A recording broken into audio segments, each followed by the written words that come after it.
Hello everyone, welcome to Sukhni math classes. Next हम video upload करने जा रहे हैं, वो है कि हमने फाइंड क्या करना है। Find inverse of matrix by using Gauss Jordan method.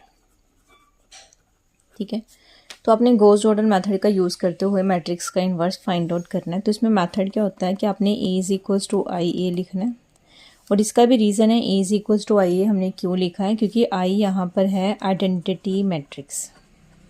ठीक है, तो आइडेंटिटी मैट्रिक्स में क्या होता है कि अगर हम किसी भी मैट्रिक्स को आइडेंटिटी से मल्टीप्लाई करें, आइडेंटिटी मतलब कि उसकी पहचान ना चेंज हो, तो अगर हमने आई को मल्टीप्लाई करवाया आइडेंटिटी के साथ, तो आइडेंटिटी मैट्रिक्स के साथ, तो वो खुद ही आएगा।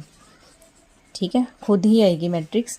तो जैसे हम सिंपल कहते हैं कि 2 है, 2 को हम किससे मल्टीप्लाई करेंगे, 2 ही आएगा। तो नेचुरली 1 से मल्टीप्लाई कराओगे तो तभी 2 आएगा। तो 1 को हम बोलते हैं मल्टीप्लिकेटिव आइडेंटिटी, मल्टीप्लिकेटिव आइडेंटिटी, और इसको हम बोलते हैं आइडेंटिटी मैट्रिक्स।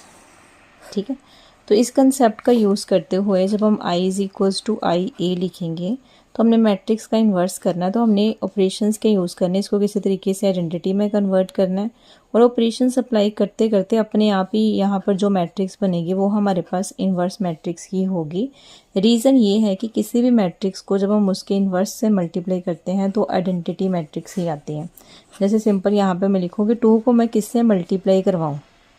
ठीक है, 2 को किससे मल्टीप्लाई कराऊँ कि 1 आए, मल्टीप्लिकेटिव आइडेंटिटी। तो नेचुरली 2 को मल्टीप्लाई कराएंगे 1/2 से, तभी 1 आएगा। पर मैट्रिक्स में इस 1/2 को हम बोलते हैं ए इन्वर्स। तो ए इन्वर्स को जब हम किसी मैट्रिक्स से खुद से, सॉरी किसी से नहीं, मतलब उस मैट्रिक्स को जब हम उसके इन्वर्स से मल्टीप्लाई करते हैं तो वो आइडेंटिटी मैट्रिक्स आएगी। तो हमने ये ऑपरेशन अप्लाई करते करते करी जाना सारा, और करते करते यहाँ पर आइडेंटिटी मैट्रिक्स बन जाएगी, और ये जो मैट्रिक्स आएगी वो हमारी इन्वर्स वाली मैट्रिक्स होगी। तो यही मेन हमने फाइंड आउट करना है। ठीक है, तो ये है मेन पूरा कॉन्सेप्ट इसके गॉस जॉर्डन मेथड के पीछे फॉर फाइंडिंग द इन्वर्स। और इसी कंसेप्ट को यूज़ करते हुए ये PYQ है, यहाँ पे है कि गॉस जॉर्डन मेथड का यूज़ करते हुए हमने इस मैट्रिक्स का इन्वर्स फाइंड आउट करना है। तो जैसे मैंने आपको भी बताया कि हमने ये इसका यही स्टेप है, पहले हमने यहाँ से सोल्यूशन शुरू कर देना कि हमने ए को क्या लिखना है, A is equals to I A. Reason आपको पता है कि आई ए हमने क्यों लिखा है, उसका रीज़न यही है कि किसी भी मैट्रिक्स को आइडेंटिटी से मल्टीप्लाई करोगे तो उसने खुद ही आना, इसलिए हम ऐसा लिख सकते हैं। तो यहाँ पे ए मैट्रिक्स को लिखेंगे, इसको नहीं लिखना यहाँ पे ए, यहाँ पे ए सेम वैसे ही रहेगा। तो आपने क्या करना है कि यहाँ पर इस मैट्रिक्स को आइडेंटिटी कन्वर्ट करना है, यानी कि 1 0 0 0 1 0 0 0 1। ऑपरेशंस अप्लाई करते करते खुद ही यहाँ पर जो मैट्रिक्स बनेगी वो इसका इन्वर्स होगा। तो यहाँ पर देखो कि यहाँ पे तो 0 था, पर मुझे यहाँ पे 1 चाहिए था, तो मैंने ऑपरेशन क्या अप्लाई किया, फर्स्ट और सेकंड रो को आपस में इंटरचेंज कर लिया। इंटरचेंज करने का मतलब सेकंड फर्स्ट रो बन जाएगी, फर्स्ट वाली सेकंड बन जाएगी। तो उससे आपका यहाँ पे 0 आ गया। अब मुझे ये नीचे वाले भी दोनों 0 चाहिए। अगर यहाँ पर मैंने इंटरचेंज किया ना फर्स्ट सेकंड को, तो यहाँ पर भी साइमल्टेनियसली चेंजेस होंगे। जो सेकंड वाली रो थी वो फर्स्ट बन जाएगी, फर्स्ट वाली सेकंड रो आ जाएगी। तो मतलब सेम दोनों साइड पे अप्लाई करने हैं। अभी यहाँ पर 0 चाहिए था, यहाँ पे 0 के लिए मैंने ऑपरेशन अप्लाई किया, थर्ड में से फर्स्ट को माइनस किया और थर्ड को चेंज करना। तो R3 implies R3 minus R1। तो 1 -1 0, 2 -1 1, 0 -1 1 आ जाएगा। 1 -2 कितना आएगा, 3। और सेम यहाँ पर भी अप्लाई करना है। अब ये भी दोनों 0 आ गए, मुझे यहाँ पे 0 चाहिए था, तो इसके लिए ऑपरेशन क्या अप्लाई करेंगे, 4th implies R4 plus R1। तो ये लिखा, जब आप ऐड करोगे -1 + 1 0, 1 + 1 2, 2 - 1 प्लस करोगे 1, 6 - 2 4। सेम यहाँ पर अप्लाई हो जाएगा। तो आपके यहाँ पर ये सारे 0, फोर्थ वाली रो तो बन चुकी है 0 0 0 1। ठीक है, अब हमने क्या करना है यहाँ पर कि इस मैट्रिक्स को यहाँ पर मुझे 1 चाहिए था, क्योंकि हमारे माइंड में ऐसी आइडेंटिटी मैट्रिक्स होनी चाहिए। ठीक है, तो यहाँ पर तो मुझे यहाँ पे 1 चाहिए था, तो मैंने इन दोनों को सेकंड और थर्ड को आपस में इंटरचेंज कर लिया।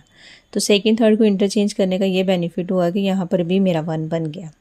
अब नेक्स्ट हमने क्या करना है कि इंटरचेंज करने के बाद अब मुझे यहाँ पे 0 चाहिए था, क्योंकि इंटरचेंज करके यहाँ पर तो 1 आ गया। अब मुझे यहाँ पे नीचे 0 चाहिए, क्योंकि आपके माइंड में बार बार कह रही हूँ कि एक चीज़ आनी चाहिए कि मुझे आइडेंटिटी मैट्रिक्स बनानी है। आइडेंटिटी मैट्रिक्स मतलब आपके माइंड में ये होना चाहिए 1 0 0 0 0 1 0 0 0 0 1 0 0 0 0 1, ये होना चाहिए कि ये कन्वर्ट करना है। तो उसके हिसाब से यहाँ पे 1 चाहिए था, इसलिए हमने सेकंड को फर्स्ट से इंटरचेंज किया ताकि यहाँ पे 1 आ जाए। अब इस 1 का यूज़ करके हमने इसको 0 बनाना है। तो थर्ड इम्प्लाइज क्या करेंगे, R3 - 2 R2, वो अप्लाई किया तो आपके पास यहाँ पर 0 बन गया। अब यहाँ पर 0 आ गया था तो मुझे जो फर्स्ट रो थी इसके अकॉर्डिंगली यहाँ पर भी सारे क्या होने चाहिए 0। तो यहाँ पर 0 बनाने के लिए यहाँ पर था 1, तो हमने क्या किया कि फर्स्ट वाली में से फर्स्ट को चेंज किया, फर्स्ट में से सेकंड को माइनस ही कर दिया ताकि यहाँ पे 0 आ जाए। 1 - 0 इज़ 1, 1 - 1 0, -1 - 1 -2, -2 -3 -5 आ जाएगा। तो यहाँ पर 0 आ गया। अब हमें यहाँ पर भी 0 चाहिए आइडेंटिटी बनाने के लिए, तो फिर वही फर्स्ट रो को चेंज किया, उसमें सेकेंड रो को 2 से मल्टीप्लाई करके प्लस कर दिया। तो यहाँ पर भी हमारे पास 0 आ गया। ठीक है, तो 0 आने के बाद क्या हो गया कि यहाँ पर सिर्फ बचा हमारे पास 1। ये हमने ऑपरेशन अप्लाई किया, R1 इम्प्लाइज R1 - 2 R3। तो वहाँ से करेंगे 1 - 0 1 ही रहेगा, 0 - 0 वो भी रहेगा, इसको करोगे 0 आ जाएगा। -5 माइनस प्लस 2 3 = 6, तो -5 + 6 कितना आ जाएगा 1। तो हमने ये वाला ऑपरेशन यूज़ किया। अब यहाँ पर 1 आ चुका था, यहाँ पर मुझे 0 चाहिए था, तो फर्स्ट रो को चेंज करना है, तो फर्स्ट में से हमने फोर्थ वाली रो को माइनस ही कर दिया, तो उससे ये भी 0 हमारा कन्वर्ट हो जाएगा। सेम यहाँ पर भी वैसे ही ऑपरेशन चल रहे हैं। ठीक है, अब यहाँ पर 1 0 0 ये बन चुका है, 0 1 सेकेंड भी आ चुकी है। अब थर्ड मेन रो थी यहाँ पर कि यहाँ पर भी मुझे ये दोनों 0 बनाने थे, तो हमने क्या किया, सेकेंड वाली रो को चेंज किया, सेकेंड वाले में थर्ड वाली रो को प्लस कर दिया। तो जब आपने प्लस किया तो 0 + 0 0 रहेगा, 1 + 0 1 आ जाएगा, इन दोनों को ऐड करोगे 0, यहाँ पर भी 0 आ जाएगा। तो आपका सेकेंड वाला भी कन्वर्ट हो चुका। अब जो थर्ड वाली रो थी उसमें यहाँ पे मुझे 1 चाहिए, तो मैंने क्या किया, इसको माइनस से मल्टीप्लाई करिए, यहाँ पे 1 आ गया। अब यहाँ पर 0 चाहिए था, तो थर्ड रो को चेंज किया, थर्ड को किससे किया, -3 टाइम R4। तो जब आप 3 टाइम माइनस किया तो ये भी 0 बन गया। तो ऐसे करके ये आइडेंटिटी मैट्रिक्स आ गई, तो नेचुरली ये फिर हमारे पास क्या आएगी, इन्वर्स मैट्रिक्स आएगी। तो यही हमने मेन फाइंड आउट करना था। तो आई होप आपको ये सारा ऑपरेशंस वगैरह आप इजीली नोट कर सकते हैं साइड से। मैं पोस्ट में इसकी जो फ़ोटो है वो भी अपलोड कर दूँगी, तो आप इसको ईज़िली नोट डाउन कर लेना और ख़ुद प्रैक्टिस करके देखना इस क्वेश्चंस की, क्योंकि ऑपरेशंस आप जितने अप्लाई करोगे आपको उतने ही क्लियर हो जाएंगे। So thank you for watching Sukhmani math classes.